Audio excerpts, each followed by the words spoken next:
Well, my connection obviously is deep rooted with Nike and the partnership and the relationship they had with FAMU over the years.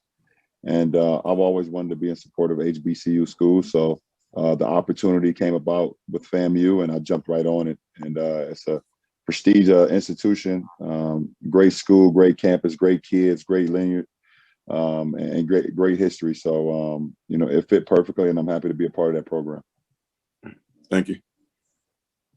All right, next up, Tim Reynolds with AP, please. Hey, LeBron, good to see you. What's going on, Tim? I wanted to ask your reaction to the news from a couple hours ago that Joe and Ben aren't going to be able to go tonight. How concerning is that for you? And I guess do you still? I know obviously you're there, but did you have reservations about coming in the end?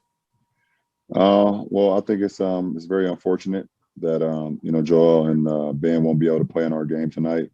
Obviously, they're two worthy all-stars, and this means a lot to all of us. Even no matter how you feel about having to be here. For me, it's still the same for me. Obviously, I love our league, and I love playing the game of basketball at the highest level and doing what I love to do. But I just think under these circumstances of what we're going through, still with the pandemic and everything with the season, I just thought, we could have looked at it a little bit differently. But that's out of my hands. It's, I only can control what I can control, and I'm here, representing Team LeBron. But obviously, something like that happening is something that we all thought, could possibly happen. And I hate the fact that Joel and Ben will not be able to play today because of that. So, best wishes to them, obviously, even though they're not the ones who tested positive, but with the contract tracing and all that mess. So, but we're here. Thank you, Bron. Appreciate you. Okay, Dave McMenamin, please. Hey, LeBron, how are you? I'm good, Dave. What's up? Hey.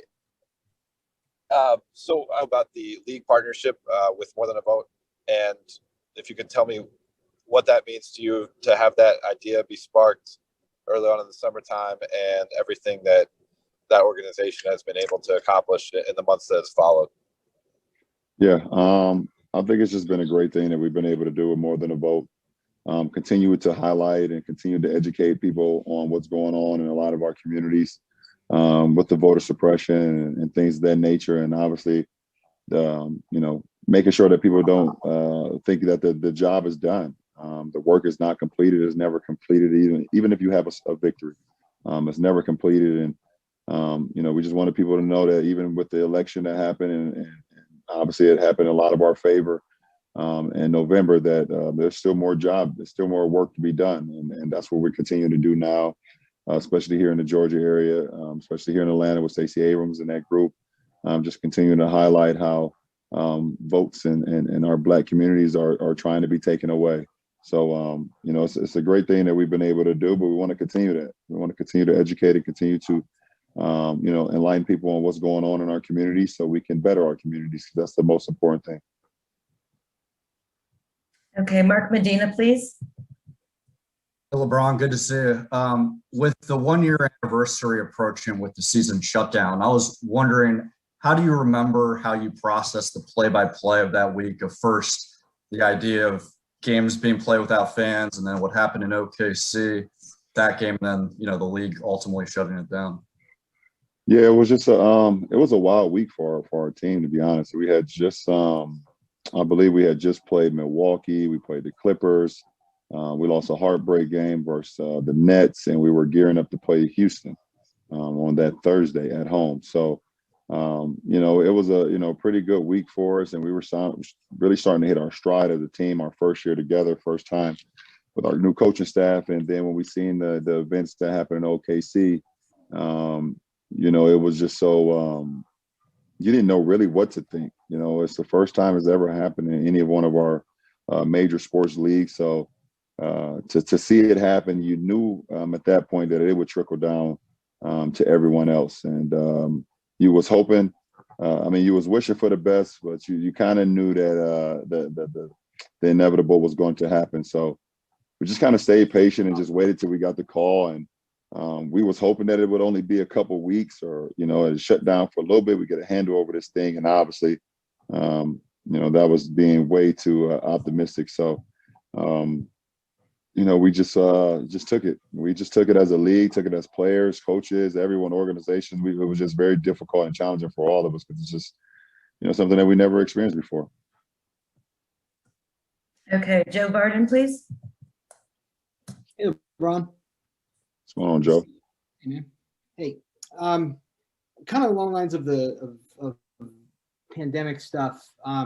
As far as I know, I don't think you've ever gotten it, and it seems like you haven't even been caught up in a contract tracing, anything like that.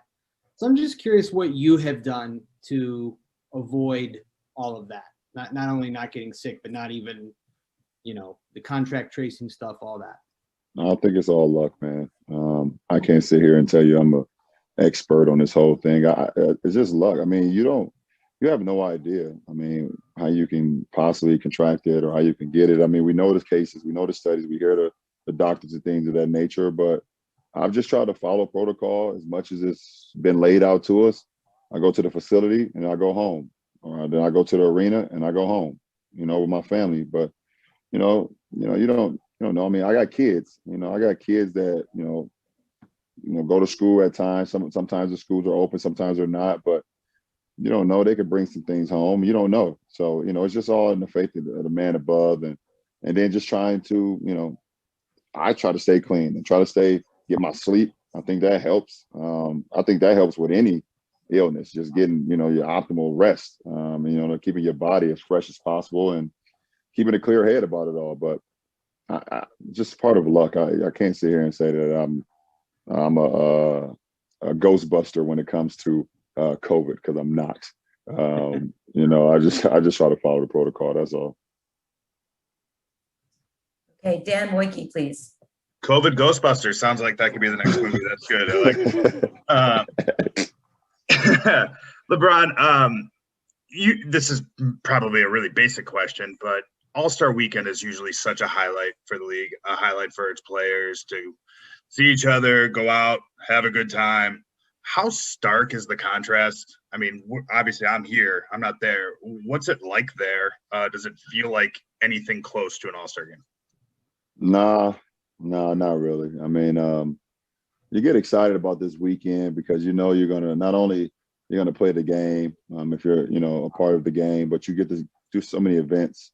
You can do the All-Star Saturday nights. You can, you have the host of the events that you have, partnerships with Nike. I've been accustomed to being with, able to do some evening events, get out into the city and explore some of the cities, and just have a really good time. Have your family in town.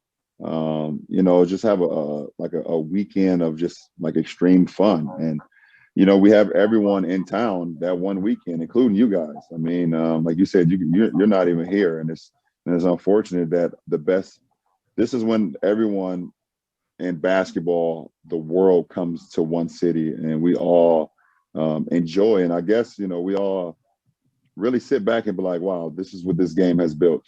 This is a beautiful weekend from all walks, on the floor and off the floor. So to be sitting in my room, isolated, just with no one, my family's not here, I'm by myself. It's just different, just to say the least, compared to previous years, that's for sure. Okay, Jim Ozarki from Journal Sentinel, please. LeBron, out here in Milwaukee, we talked to Giannis this morning, and he said if there was one thing he could take or learn from you and your career is your day-to-day, year-to-year consistency and how to do that.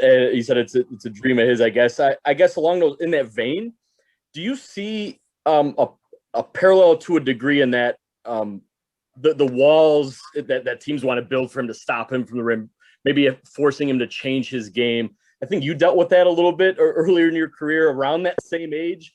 I don't know. Is there something there? And is that something you think is next, I guess, in terms of a guy like him reaching consistency, if you will, and something like that? Thank you. Well, let's not get it twisted. I mean, the kid is consistent every single night. I mean, he's putting up close to 30. He's giving you double-digit rebounds. He's giving you 4.5, 5 assists a game, couple blocks, couple steals. So don't know how much more consistent you want a guy to be, but I think for me, as far as longevity, just being available. One thing I've always taken pride of, just being available for my teammates, every night, and that comes with a lot of long hours of committing to your body, committing to your mind, and things of that nature.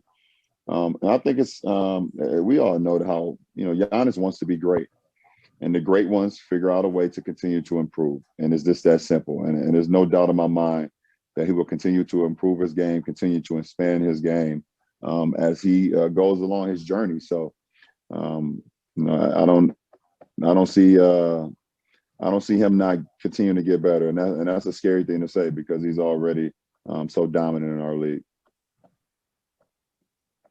Okay, Andrew Lopez, please.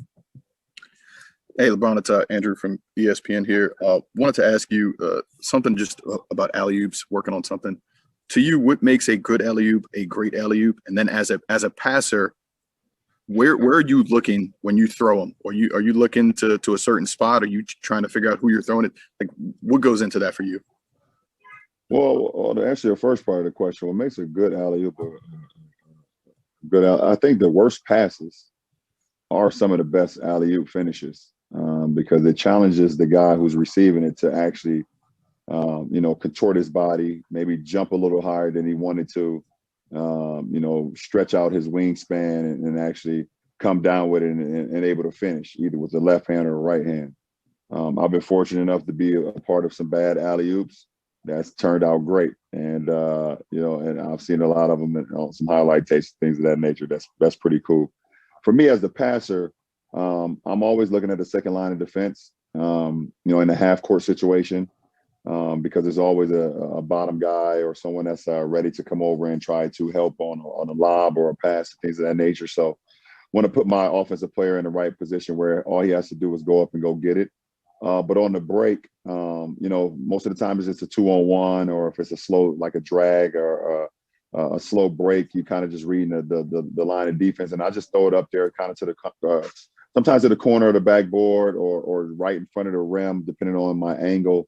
Where my recipient just has to go up and do what he wants, uses his athleticism to finish it home. So it's been pretty cool to be on both sides of the fences, though, to be able to throw them and also receive them. Appreciate it. Thank you. Yeah. Okay. Thanks. We're going to go with Mark Narducci, please. Hey, LeBron, you had a condensed off season and now condensed first half and a second half where you're playing a lot of games in a short time. Is there a concern about that, not only for yourself but for your fellow NBA players? There's no concern for me. I just try to I continue to put my body in the best condition to be able to endure anything. Shorten off season, shorten regular season, short break, all-star break. I just try to, it's all about my mind personally, keeping my mind mentally sharp, keeping my mind mentally fresh and going about that. To speak for my fellow colleagues, I don't want to do that because, everyone has a voice. But I just hope everyone stays safe, listen to their bodies because it is definitely taxing. This is an extreme season coming off the season in which we had last year. So guys have to listen to their bodies and listen to their minds. And that's what it boils down to. Okay, we're going to go with Shaquem Muhafiz from Morehouse College. Yes, hi. This is Shaquem Muhafiz from the Maroon Tiger.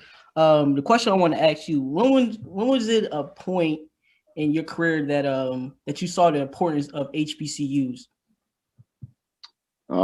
It's always been important. Just for me, just growing up in the inner city, and then learning about it as the years went on and on as I've been a professional. Seeing, just the support or the lack thereof for a lot of HBCU schools. So it's always been important. Just want to, get a hand on it, but do it right. I think timing is everything. And you don't want to force a lot of things. You want to make sure it's organic. You want to make sure it's right. You want to make sure the timing is right.